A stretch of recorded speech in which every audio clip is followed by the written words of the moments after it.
Folks, if you've been following the creation of Buying Vegas, this is a new show that we are creating where Olivia and I are going to be buying in a new buy box. One of the things you have heard me talk about is we very well might get into the midterm rental space. Short-term rentals are a big no-no in Vegas.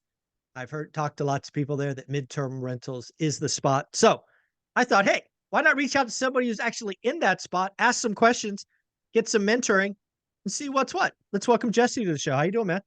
I'm doing good, man. Thanks for having me on. I'm really excited to be here.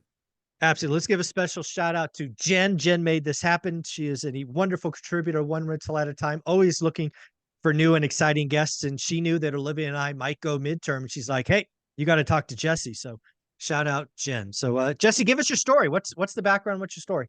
Yep. Yeah. So I got into midterm rentals back in 2015 before they were cool. And it was on accident. Worked in healthcare for 17 years, happened to be on a hospital floor. One of those, like Michael, one of those dimly lit hospital floors. You've probably been in them before. Yeah, Yellow. unfortunately. Yeah. And there was this woman that had this beautiful accent. And Mike, tell me if you can get this. She said things like, "Don't you know? And isn't he a doll?" You know what that accent's from? No, no idea. All right, I suck at accents. North Dakota, Fargo. Oh, that I would have not gone North Dakota, but okay. All right. Yeah, All she's right. like, I'm "Don't you with you. know I'm doing it wrong?" Everybody from North Dakota is gonna be like, "This guy sucks." But anyway, she had this accent. I'm in California. Obviously, I say dude and bro and man all the time, and I was instantly drawn to her. And Michael, she was a travel nurse and talked to me, but she was staying in a motel, which was Motel 6, which you guys might have heard of before. She was down on 9th Street in Modesto, California. Ooh. Those of you that know Modesto, 9th Street is like the worst spot to be on. Yeah, you don't want to be there. You don't want to be there. Absolutely not. And she was a healthcare worker. And I asked her how much she was how much she was paying for her Motel 6 back in 2015. And it was $3,000 a month. And back in 2015, you could buy a house in Modesto for $220,000. Your mortgage payment would be like 1,100 bucks. And I basically was like, how do I get Barb to stay at my property? That was her name was Barbara. And she told me to go down to the HR department. And Michael, if you've been in any hospitals before, you have to have a badge to get into places. And I watched this nurse go into the HR department. She badged in. And if you can think about this like a movie scene right now, the door's getting ready to close. And then like it pans down to the bottom right before it closes. My foot jumps in there and I stop the door from closing. I walk in. There's a woman named Misty at the front desk. And I just say, "Hey, Misty, I just met Barbara on third floor telly. She told me that she's having problems getting housing. She's staying in Motel 6. And Misty was like, "What the hell are you doing in here? Second off, we've been Ah, looking for somebody like you for the longest time." oh, And nice. if I didn't make that one move, Michael, by trying to get myself in a position to make sense with like, how do I actually solve a problem? And that opened up where the hospital actually gave me a contract for travel nurses to stay in a 3-bedroom, 2-bath. And that's how it all started for me, was just seeing that there's opportunity out there. And there's travel nurses that were all over the place back in 2015, even more during COVID. It slowed down a bit, Yeah. but that's where it opened the door for me. Well, let's talk about this a little bit. Let's kind of break this down for the audience. Obviously, Barbara, I think you said her name was staying in a Yeah. Motel 6. I'm Mhm. guessing single bed, single occupant for $3,000. Yep. Now, it sounds like via Misty, you're putting Barbara into a 3-2. Is that just for Barbara, or does Barbara suddenly have a quote unquote housemate?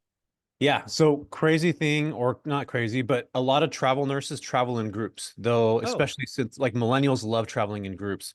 And she happened to be traveling with her husband, and there was 2 other employees that she was working with. They were all staying in the same motel. So they actually ended up staying at our house at the property. no, no, just so I'm clear, when you say the same motel, you're not saying same motel room. You're No, saying no, no, same no, mo no. no, They're okay. staying in separate rooms. So Got it. All right. essentially, yeah. And the thing that I do different, I just want to make sure that I give a caveat to this, is that I like to work with the companies that are supplying the payment for these folks to stay in these properties. It's Right. not the individuals, because we can get into that in a little bit, but the companies pay higher rates to work with Yep. professional operators. Okay. All right. So again, what you have just talked about is there was three different rooms rented. I'll assume they're all $3,000. So those three parties, one was husband, wife, they're dropping $9,000 on housing. You now go through the company, you get you fill up all three rooms in a 3-2. What they were spending $9,000. What are they all spending to get into your 3-2? 5K. So the company's paying 5K, water, sewer, garbage, electrical, all covered. 1,100 Okay. mortgage payment, water, sewer, garbage. For me, it was about, I don't know, let's say about 600 bucks a month. So I'm all in for 1,600. So cash flowing a little over 335. Okay. All right. Yeah. And then again, because it's midterm, you're obviously furnishing. We can't skip that. That's not a zero. What is it? What do you generally spend furnishing a 3-2 like this example? Yeah, it's about $8 a square foot. And for my first property, I just kind of bootstrapped it. I went to Craigslist. I was on freaking yard sales, and I made it work. IKEA. You don't want to do that stuff now, but that's Right. what I did when I first got started. It's just kind of bootstrapping it together. Okay. So today, so sounds like you bootstrapped it. Maybe it cost you a couple of grand. Now you wouldn't do that. You would buy stuff that lasts a little bit longer. Um, so Absolutely. so a 3-2, what we're talking like 1,800 square feet. It's probably about right around 1,600, honestly. I think it's Okay. 1,590. I'm just trying to do the math. So $1,600 a square foot times eight, it's like 14 grand or 13 grand, Yep. something like that. Okay. All Yep. right. And then one of the things I have interest, because again, this might be the route that Olivia and I go in midterm rentals. So I love this conversation. What's the average stay? So we talked 5 grand a month, but are you signing contracts for 6 months at a time, 9 months, 1 month? What are these contracts like? Yeah, we actually have a contract with Gallo Winery. Have you ever had Apothic wine? Yep. Ever had that before? Yep. Okay, cool. We have a contract with Gallo Winery where they're paying for 3 years. They have international travelers that come from all over the US that come work in this in Modesto. And yeah, so we have large contracts like that where it's 3 years and they rent a 3-2 as well. It's a 3-2.5. And it's always rented because they have people that are coming in and out. So that's pretty cool. But yeah, most I would say for travel nurses, you're looking at 90-day minimums for Okay. there's insurance claims. There's a bunch of different types of avatars in this space. It's not just the one, travel No, nurse. I got you. I got you. Very, very cool. So let's stay on travel nurses just since that's where we started. We'll go to insurance and other things in a minute. Got it. But when you're doing a travel nurse, how close? Because again, they don't typically bring vehicles with them, right? They're not bringing their cars with them, at least most of the time. Yeah. So you probably have to be on bus routes or something. How close do you got to be to a hospital to really Yep. to be in the sweet spot? Yeah, I say 15 minutes away. And if you're in a position to be in the middle of multiple different, hospitals, assisted living facilities, things like that, that'd be the best route. And this is another route that you can go if you don't have a vehicle. This is what we started to do back in 2017. You can actually rent your car. There's Turo that's available now. So the cool thing is you can have a nurse come, stay at your property, they check in, and on the key, on the counter is keys to the car in the garage. So a travel nurse can essentially get the house, your vehicle. So you're solving all these problems. And as you're talking to these companies, you're able to say, hey, we have a fleet of vehicles. We're able to do these kinds of things. So you're able to really solve problems for these clinicians. And again, transportation is one of them. So I'd say 20 minutes max, Mike. So when you say 20 minutes, that's by vehicle. That's not 20 minutes walking. No, absolutely not. Yeah, by vehicle. Okay, 20 minutes by vehicle makes perfect Including sense. traffic. So keep that in mind. Yeah, traffic during the day. We're not talking, Saturday morning or something. We're talking the real 20 minutes. Okay, I like it. Gotcha. So the next thing when I think about midterm rentals is versus short-term rentals is occupancy, right? Yeah. What do you like when you go back over the last couple of years? Are you 80, 90% occupied, or what are we looking at? Yeah, a realistic. I usually factor in 80% with everything that I'm doing with midterm rentals. But keep in mind, we get this exaggerated income. We make more than long term. So Sure. always make sure to put CapEx aside because you are going to have times where Oh yeah, I get messages stuff daily. breaks. Yeah, people are like, it's been a month. I haven't got a booking yet. I got to pay mortgage next month. And I'm just like, this is part of this game. Like, you're going to have to get ready for that. Yeah, yeah, yeah. So, I like it. I like it. So the other thing that's very interesting, in Vegas, Palm Springs, there's lots of areas where municipalities, aka the government, has gotten uber aggressive and frankly outlawed STRs. The one thing that I think about just playing 3D chess is it certainly seems like midterm rentals is the first knee-jerk reaction for everyone. But I'm going to guess not all STRs are great midterm rentals because where you seek an STR is more, around event spaces and things to do. Probably doesn't make most STRs. I don't think they transition to MTRs very well, or am I off base? yeah, you're right. They not all of them do, and not all operators have the mindset to go in to create something that's going to be long lasting. And I'll give you two examples of this. If you have an STR that, the STRs are typically sexy. They have wallpaper all over the place. You'll have neon lights everywhere. Somebody that's living in that house doesn't want to have those kinds of things in there. Yeah, no, they don't want Instagram snapshots on Absolutely not. every They corner. want they want comfort and they want quality and they want like an actual it feels like home. So that's going to immediately take those types of properties off the table. The Yeah, second thing is that if you're just listing on Airbnb and VRBO in Furnish Finder and waiting for a booking, you're not going to be around in 5 years because every single person in Vegas is doing that exact same thing for 30 days. Now you're competing with everybody. 300,000 or 200,000, whatever, how many listings there are in Vegas. So if you're not being proactive by doing the things that I just talked about, we can go into deeper, Yeah, ways how to connect with companies. Like Vegas is a perfect example where it's a hub for everybody to go to. People stay there for more than 30 days all the time. And yep. nobody wants to stay in a freaking hotel for 30 days. That sucks. Like it's just not, Oh, yes, you're it's, absolutely right. it's cool Sucks. for a weekend. Yeah. But it's not good for like longevity for long term. So yeah, we can dive into that. So those are Yeah, the well, two. let's talk about making it a business because I think there's a lot of kind of single operators, onesie twosies are going to go flip MTR, think it's just like STRs. But if you're really going to do this as a business, if you're going to be an operator, you've got to try to go to the companies. So 100%. so kind of break that down. How do you reach out? What does a company want to see? They probably want to see some kind of pitch deck or something. How do you stand out? How do you do that? Yeah, so I usually go after companies that are already looking for housing in those markets. So Furnish Finder is a great example for anybody that's on there now. There's what's called unmatched listings. Are you on Furnish Finder, Michael? I am not. You're not. Okay, cool. So there's people that are on there have the ability to see people that are looking for a property. So say I'm looking for a property in Vegas, Mike, you'd be able to see me looking for that on there. There's a Okay. dashboard. It's called unmatched leads. So that means the lead hasn't actually connected with an owner yet. Okay. And what I would do is I'd call them and I'd say, we're going to say that you're the guy looking for the place. I'd say, hey, Michael, my name's Jesse. I own multiple different properties in this market. In fact, I have a community that's connected to over 600 properties in Vegas. I see that you're looking for a house. Can you tell me where I can help you or where we can potentially help you find housing? And what I would do in this conversation is try to pull the information of who they're working for, what company it is, what they're paying. Are they staying in any hotels? And then I would start to do the research on like, okay, there's 5 dudes staying in um, a Holiday Inn Express or whatever's out in Vegas. They're paying $100 a night. That's $500 a night for those 5 guys times 30. You do the math on that, and then I come back and with the solution. Well, hey, I got a property that has 6 bedrooms. Every single one of these guys would have their own bathroom. Instead of you guys paying 25,000 a month for this hotel, we can actually get you in for 10K. So now I'm saving this company, 15 grand, and I'm getting my house booked for 10 grand. My mortgage is maybe only 3, so I'm able to cash flow all this money. But then I find out what company they work with, where they're traveling to, how often they're in Vegas. So I start to actually create the opportunity for myself by exchanging information with these contracting companies.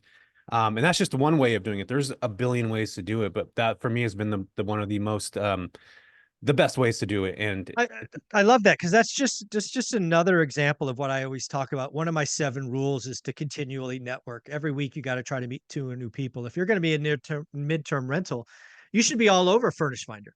You yeah, should be trying to reach out, solve problems. And then the beauty of what you just did is you solved the problem and then you asked for information, yep. which they're going to be completely open with, which allows you to establish a relationship. Hey, it could have been a one-off. Hey, no harm, no foul. Could be a stream of income Yeah, going forward. let me give you this real quick so everybody listening to this gets a context to this because I'm going to make this sound really easy. And it is. It's literally this easy.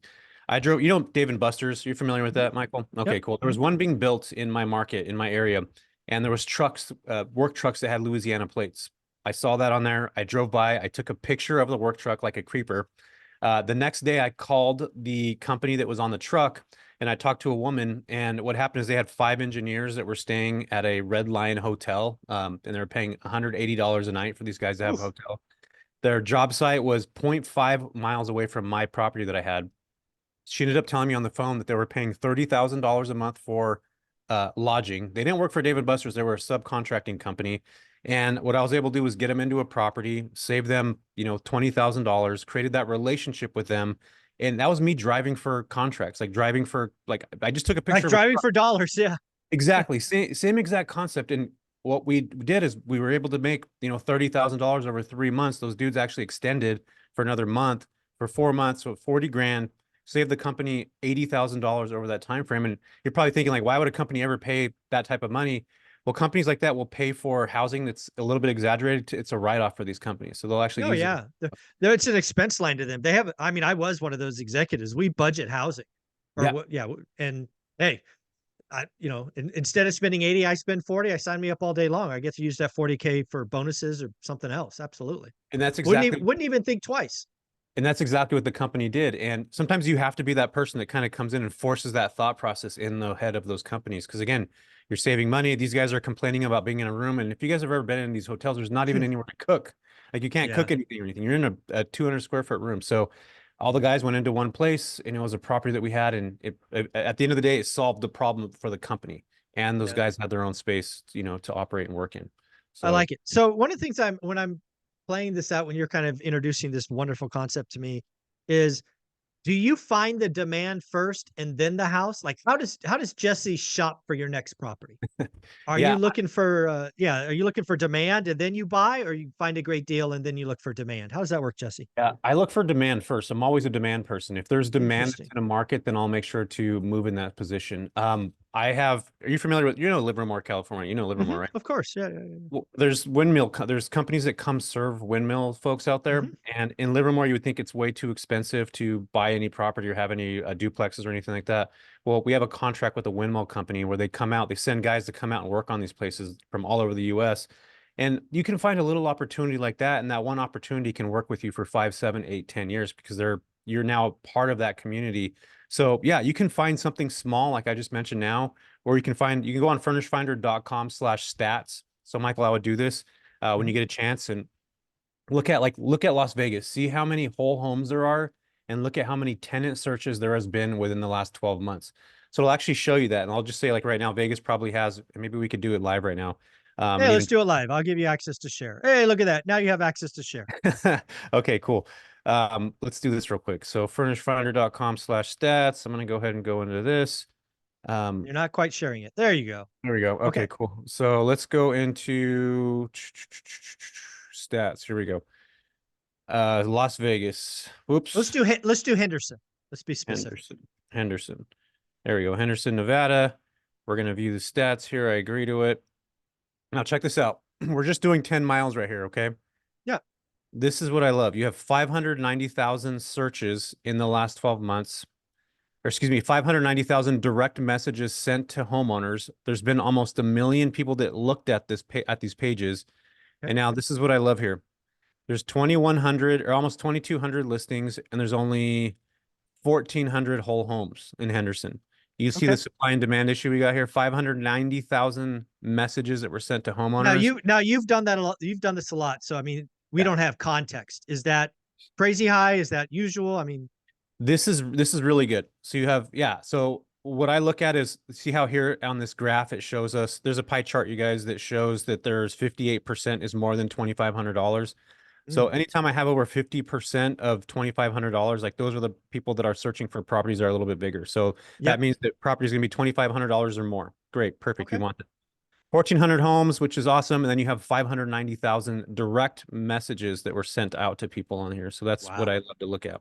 Okay. Um, so that gives me context. So does that help you at all? Are you getting Yeah. that Yeah. I'm makes just yeah. So let's do Las Vegas now, just so I get a comparison. got it. Okay, cool. Let's go back real quick. We're gonna go into Las Vegas. And again, we're just gonna do a 10-mile search. This is probably gonna be much bigger than, so you're already past where you're at. Okay, cool. So 633,474 map searches, and there's 1,537 whole homes. So Mm, again, you see yep. there's the supply and demand. And again, we're only going 10 miles. If we went 20 miles, it'd probably be a little bit more than that. Let's take a look. Yep. Yep. A little bit. 639,000. Yeah, Okay. just a All right. tiny bit more. So what is So this? This is called yeah, furnishedfinder.com. yeah, furnishfinder.com/stats. So that's going to give Got it. you the best way to look up what the supply and demand issue is. And then what you're going to want to do then afterwards is going to look at the unmatched leads that are on there. So that's an easy way to do it. I like it. I like it. Yep.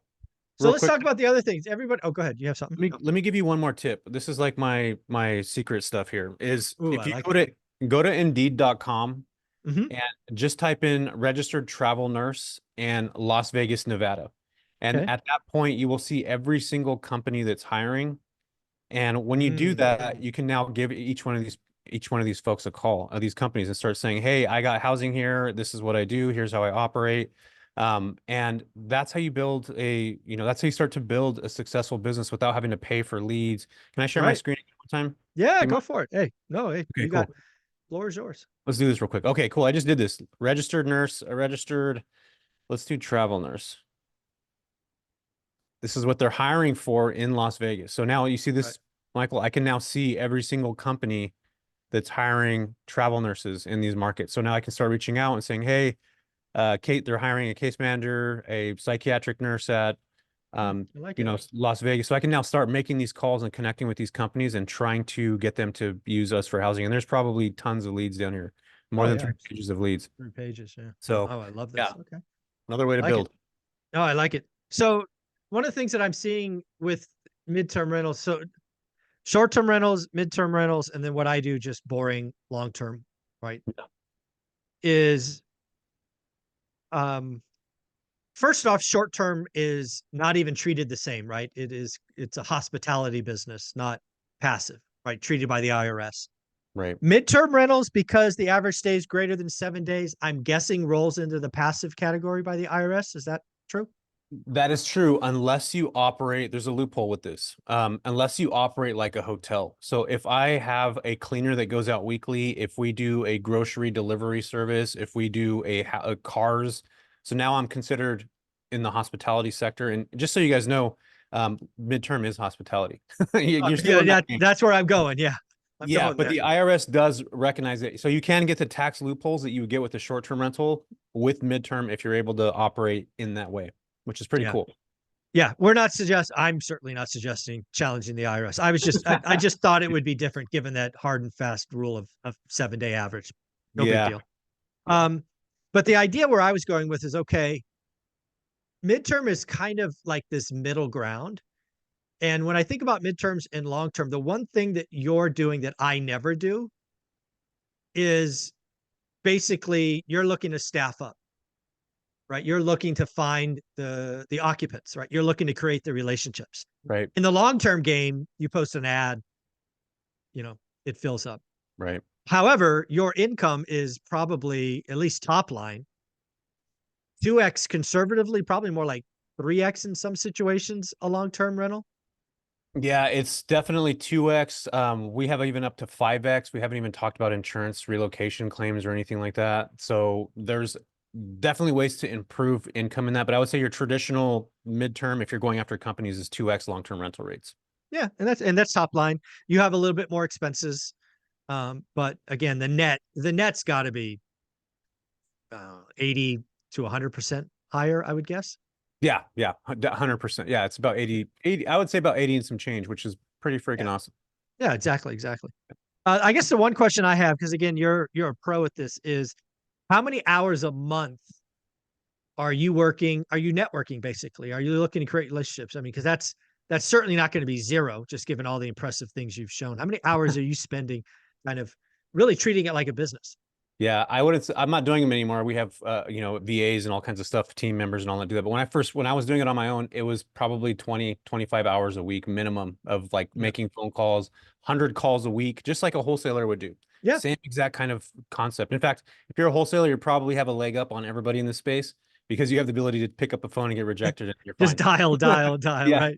Yeah. Because exactly. again, a lot of people you call, even the great lead sources you gave me, they're not waiting for your call. They don't even know who you are, right? So Absolutely it, not. it No. it's a numbers game. 100%. Yeah, it's a numbers game. It's how you come across. It's your landing page. You don't even have to have anything crazy. I send these folks Starbucks and get on a call with them so I can have a Zoom call. So you Yeah. think about it, you got to think about it like a business. Like, how do I actually get these people to listen to me for 5 minutes? Everybody loves Starbucks. Everybody loves Panera. So cool. I'll shoot them Panera in the morning. Do you have 5 minutes Yeah. for a breakfast call? And that's it. You start Yeah. going. I like it. I like. Well, again, I think midterm rentals is something Olivia and I are going to be kicking around. So I'll be reaching out to you, kind of off Zoom if I have any questions. If Yeah. somebody wanted to reach out to you and really get that transition, maybe from short term to midterm, because I think there's a lot of people got caught. How would they reach out to you? How would follow you? Yeah, check me out on YouTube. I have a YouTube page. Just type in Jesse Vasquez or on Instagram at the real Jesse Vasquez. I give a ton of free game on YouTube, so check it out. There you go. Check them out, Jesse Vasquez. And Jen, thank you very much for setting this up. He is the real deal. You were right. You are amazing. Thank you so much. Thanks, Jesse. Thanks, man.